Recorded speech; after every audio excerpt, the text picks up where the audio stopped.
Hi folks, this is Dan with the Commemorative Air Force's Lake Superior Squadron. It's a nice warm November day here in Superior, Wisconsin. I'm here with our cameraman and maintenance officer, Eben. That's him saying hi. We're here to give you an update on how 79 Yankee, our PBY, is doing. As soon as we get back to working on 79 Yankee here, our next step is to remove the steel attach points that the landing gear attaches to. And there's a local company here in Superior that does non-destructive testing, so we're just going to make sure that all of the steel doesn't have any kind of stress cracks from the plane being 80 years old. We celebrated our 80th birthday this year in September. So we'll do non-destructive testing on the steel attach points, and then before we go to put them back on, we're going to finish cleaning up the wheel wells and basically seal the attach points onto the structure, all new hardware, and then we'll be able to put the landing gear back on. We're going to do the same thing with the wheel well for the nose wheel, make sure the torque tubes are all up to spec, and then she'll be mobile again, and we can take her off these fancy cradles.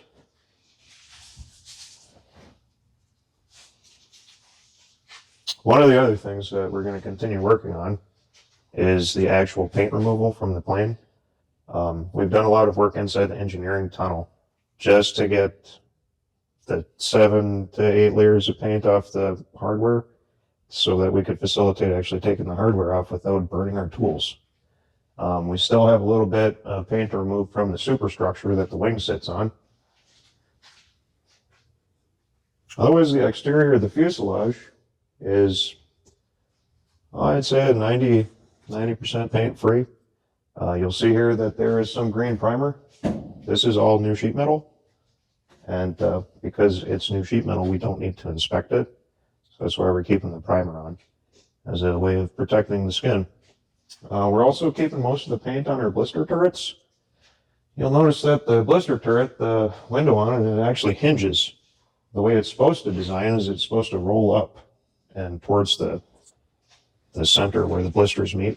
So because we need to basically refit them to be in the old style, we're not going to worry about removing the paint.